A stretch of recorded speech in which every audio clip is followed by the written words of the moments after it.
어느 작은 마을에 은비라는 소녀가 살고 있었습니다. 은비는 항상 호기심이 많아 동네 구석구석을 탐험하기를 좋아했어요.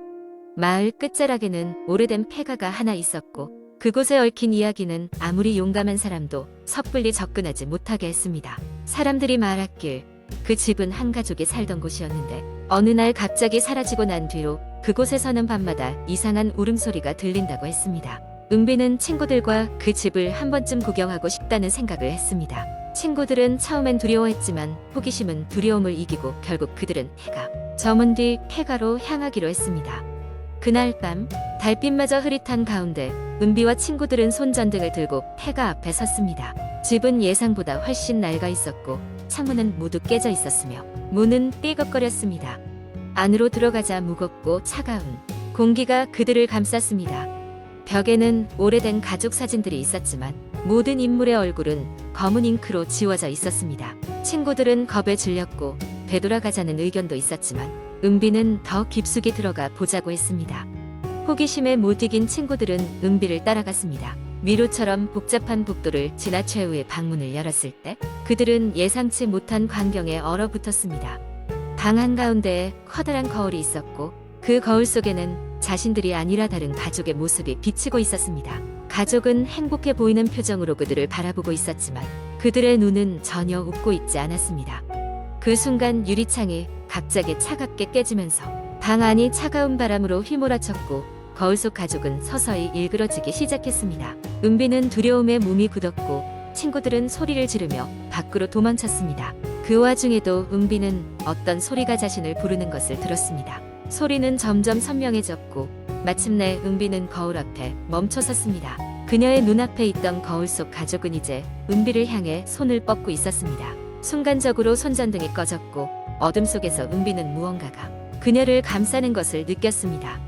그녀는 그곳에서 소리 없는 비명을 질렀습니다. 다음 날 아침 은비의 친구들은 은비 없이 집으로 돌아갔고 경찰에 실종 신고를 했습니다. 마을 사람들은 폐가를 다시 찾았지만 아무도 그 안에서 은비를 찾지 못했습니다. 거울은 이미 산산조각이 나 있었고 주변에는 아무런 흔적도 남아있지 않았습니다.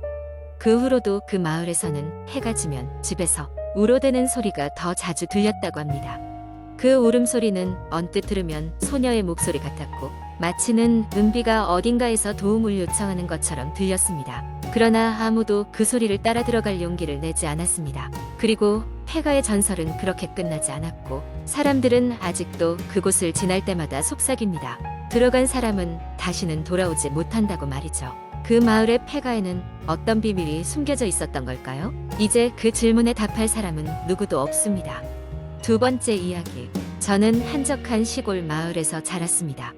우리 마을은 평화롭고 조용했으며 마을 사람들 대부분이 서로를 알고 지내는 작은 공동체였습니다. 하지만 몇 년 전부터 그곳에는 섬뜩한 이야기가 떠돌기 시작했습니다. 마을 외곽에 위치한 오래된 폐가의 귀신이 출몰한다는 소문이었습니다. 그 집은 오랫동안 비어 있었고 나무 장작처럼 쌓인 먼지와 피어오르는 이끼로 인해 오싹한 분위기를 풍겼습니다. 그곳은 원래 한 부유한 가문의 저택이었지만 그 가문이 불행한 사고로 절멸한 이후로는 아무도 거주하지 않았습니다. 주민들 사이에서는 그들 가족이 저택의 저주를 남겼다는 이야기가 전해 내려왔습니다. 소문에 따르면 밤이 되면 그 저택에서는 정체를 알 수 없는 흐릿한 그림자가 나타나고 문을 여닫는 소리와 사람의 닫고 울부짖는 목소리가 들린다고 했습니다. 마을의 어른들은 아이들에게 그곳에 가지 말라고 늘 경고했지만 잊을만 하면 호기심 많은 청소년들이 모험심에 끌려 그곳에 발을 들이곤 했습니다. 어느 여름밤 친구 몇 명과 저는 그 저택에 가기로 했습니다. 무모했지만 서럽던 우리는 그저 스릴을 느끼고 싶었습니다. 초승달이 떠오른 밤 우리는 손전등 하나씩을 들고 노루발 자국이 희미하게 남아있는 길을 따라 저택으로 갔습니다. 저택에 도착했을 때 문은 약간 열려 있었습니다. 오래된 경첩에서 삐걱거리는 소리가 나며 문이 열리는 순간 한기와 같은 냉기가 우리를 따가운 손끝으로 스쳤습니다. 우리는 그곳에서 여러 가지 이상한 일을 경험하기 시작했습니다. 집안은 상상한 것보다 훨씬 넓었고 온갖 예스러운 가구들과 낡은 초상화들이 곳곳에 남아 있었습니다. 갑자기 저택의 저 멀리 복도에서 씻을 수 없는 비명이 들려왔습니다. 우리는 서로의 얼굴을 보며 불안에 떨었지만 누군가의 장난일 것이라며 자신을 다독였습니다. 호기심에 못 이겨 소리가 나는 쪽으로 발걸음을 옮겼습니다. 복도 끝자락에 있는 문을 열었을 때 우리는 그곳에서 놀라운 광경을 보게 되었습니다. 창백한 얼굴의 여성이 반쯤 열린 창으로 달빛을 받으며 서 있었습니다. 그녀는 발끝으로 미끄러지듯 움직이며 우리를 바라보았습니다. 궁금증은 공포로 바뀌었고 빠르게 달아났지만 머릿속에서는 그녀의 서늘한 눈빛이 지워지지 않았습니다.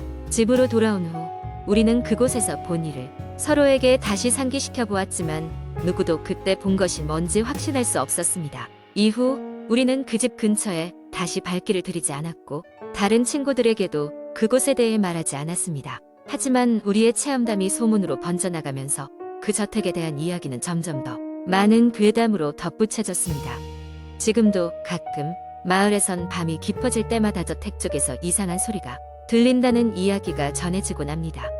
그 소리를 듣는 사람들은 대부분 그저 바람소리라며 웃어넘기지만 저는 여전히 그날 마주친 그녀의 섬뜩한 모습을 기억합니다.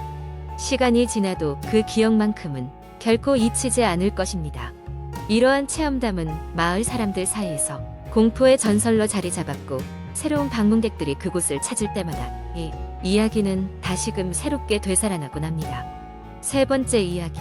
어느 늦은 밤 나는 평소와 다름없이 컴퓨터 앞에 앉아 인터넷 서핑을 하고 있었다. 그날따라 이상하게도 집중이 잘 되지 않아 여러 사이트를 방황하던 중 무서운 이야기 라는 제목의 게시물이 눈에 띄었다. 호기심에 이끌려 나는 그 링크를 클릭했고 그곳엔 수많은 사람들이 자신의 경험담을 나누고 있었다. 가장 인기 있는 글은 수상한 여자 라는 제목에 스레되었다. 글쓴이는 자신의 고등학교 시절 이야기라며 글을 시작했다. 그 당시 그는 늦게까지 도서관에서 공부를 하곤 했는데 그날도 평소와 다름없이 마감 시간을 기다리고 있었다고 한다. 거의 책을 덮을 즈음 그는 창밖에서 기묘한 느낌의 시선을 느꼈다고 했다. 창밖을 내다보니 거기엔 왠지 모르게 수상해 보이는 여자가 그를 뚫어지게 쳐다보고 있었다.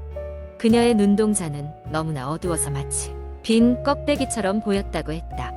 글쓴이는 적잖이 놀랐지만 그냥 지나가는 사람이겠거니 하며 창문을 닫고 책을 정리하기 시작했다. 그러나 이상한 기분을 떨칠 수 없었다. 그 여자에 대한 찝찝한 느낌이 머릿속에 남아있어 괜히 마음이 불편했다.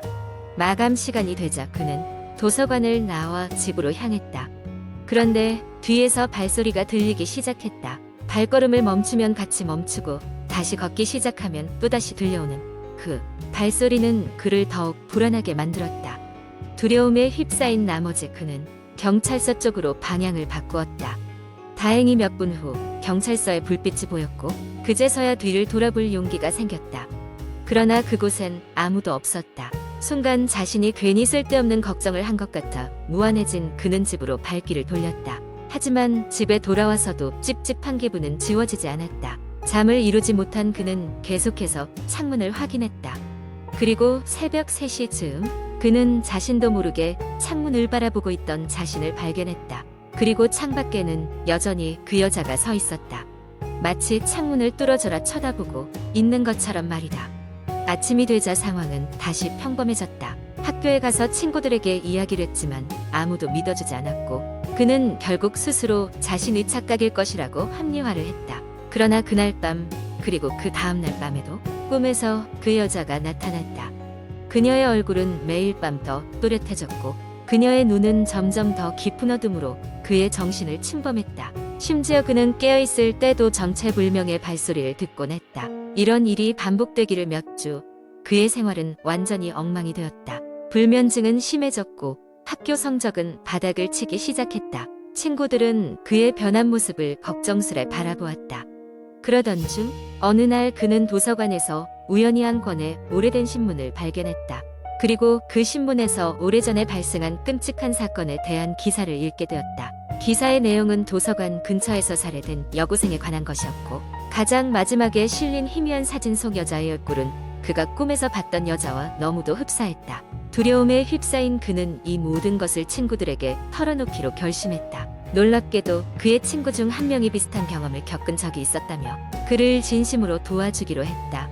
친구들과 함께 심령 전문가를 찾아갔고 전문가의 조언에 따라 그 여학생과 관련된 의식을 거행했다. 의식이 끝나자마자 그의 꿈속에 나타났던 여자의 이미지는 서서히 사라졌고 머릿속의 혼란스러움도 점차 잦아들었다. 그리고 며칠 후 그는 도서관을 다시 찾았다. 그날 이후로 그는 그 여자의 흔적이 남아있는지 궁금했기 때문이다. 그러나 이제 더 이상 그 수상한 여자는 나타나지 않았다. 그저 창문 너머론 평소와 다름없는 일상적인 풍경이 펼쳐져 있을 뿐이었다. 때때로 그는 지금도 그 여자가 그저 외로운 영혼이었을 뿐일지 모른다고 생각하곤 한다. 아마도 도움을 필요로 했던 영혼이었을 거라고 말이다. 그의 불안했던 고등학교 시절의 경험은 그렇게 마무리되었고 그는 그 경험을 통해 비로소 미지의 세계에 대한 두려움을 떨쳐낼 수 있었다. 그 길고도 기묘했던 이야기는 그렇게 막을 내렸다. 하지만 그 이야기를 듣는 사람들은 여전히 조용히 창밖을 내다볼 때마다 자신도 모르게 그 여자를 떠올리곤 한다. 그녀는 이제 안전한 곳으로 떠났지만 이야기의 여운은 계속해서 사람들 마음속 깊이 남아있게 될 것이다.